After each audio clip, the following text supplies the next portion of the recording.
Hello, welcome back to the channel. Here at Bicycle, we have a love for beautiful bikes. So it was only fitting for us to bring these two beautiful bikes to a beautiful lookout here at Richmond. This is widely regarded as one of the best views in London.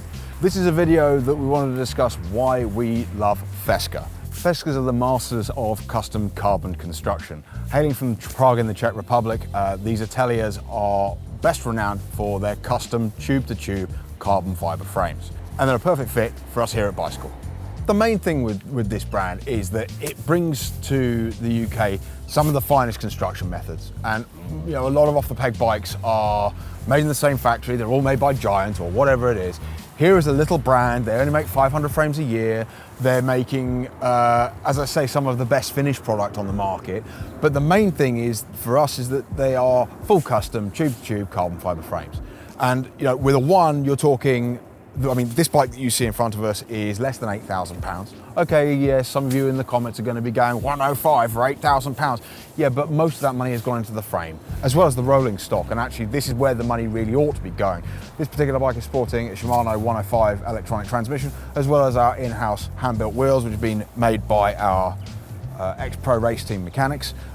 These are DT Swiss 240 hubs built to light bicycle rims. This is pretty much our kind of go-to product when it comes to rolling stock, on the grounds that it's just built to a better standard and tends to ride a lot better than the big brands that you commonly associate with wheels.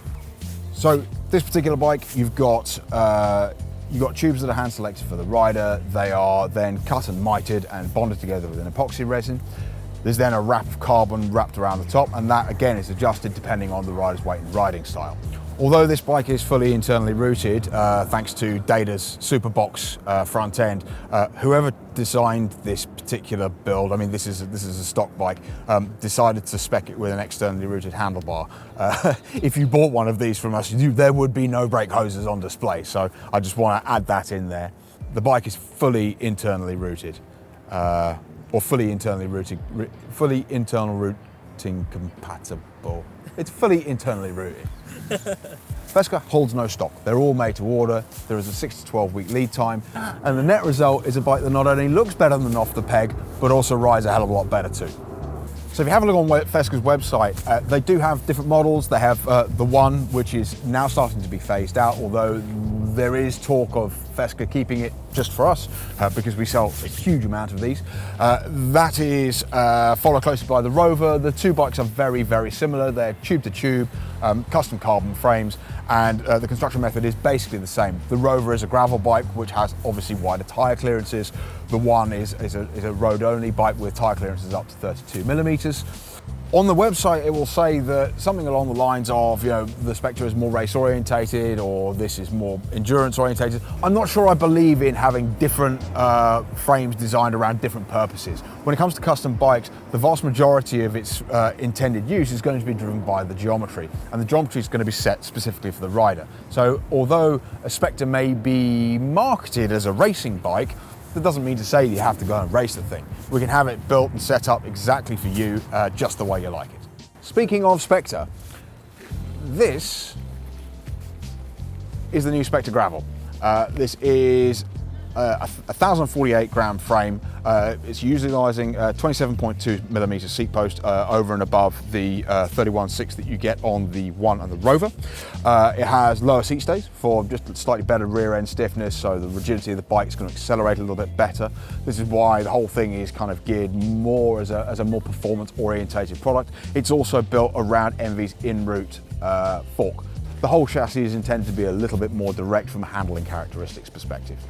This particular bike is sporting the brand new SRAM Axis 13-speed XPLR group set with a UDH rear derailleur. It has an MV SES AR cockpit, again chosen as spec for the rider, as well as an MV 27.2mm seat post and G23 rims spinning on MV hubs.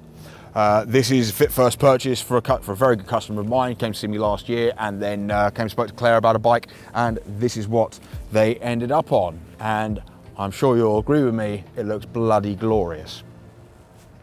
I mean, the reason why these bikes are so important to us is that it allows us to get an absolutely optimum fit without the constraints of an off-the-peg bike, which, let's face it, is designed around, you know, a 20-year-old athlete. And you know, they're then marketed at 50-something men who sit at desks all day, because let's face it, these are the sorts of people that can afford to spend £8,000 to £15,000 on a bicycle. But the problem with an off-the-peg bike is there are almost always fit limitations. The thing either isn't comfortable or demands a suboptimal position, or in order to get it to fit properly, you're going to have to make concessions to how the bike is going to ride. I'm talking short stems, I'm talking loads of spaces, I'm talking inline seat posts when the bike isn't designed around it. If you're having to take the contact points outside of the realms of where they were intended, the bike is going to ride suboptimally. With a custom frame, we take specific measurements from the rider throughout our bike fitting process. The frame is then designed around the rider. When it comes to Spectre, even things like the layup is designed around the rider. With a 1 and a Rover, the tubes are selected for the rider. A bigger bike requires a bigger down tube or bigger top tube, because a bigger rider is typically heavier, more powerful. In contrast to that, smaller rider is going to need a smaller tube. The idea behind this is that you get the same ride characteristics throughout the size range. So a little bike is going to be more compliant, and a bigger bike is going to be much stiffer. With off the peg, you're typically talking the same tube profiles whether you buy a 48cm bike or a 61cm bike.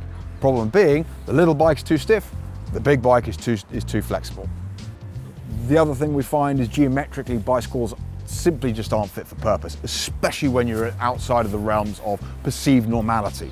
By that I'm talking anybody who's less than 5'2" and anybody who's taller than 6'3". Generally speaking, the angles just aren't right. We find more often than not with taller riders that the seat angle is totally wrong. Working on the grounds that with tall people, they generally have very long legs and shorter torsos. What that means is that they almost always require a much steeper seat angle, so they need the angle of the seat tube to be more upright as a means of getting their weight distribution more in between the two wheels. These individuals are also predisposed to being overly stretched out and require, as a result, much shorter stems. So if you're putting an inline seat post in a bike as well as an 80mm stem, or like a 58cm bike, it is not going to ride properly.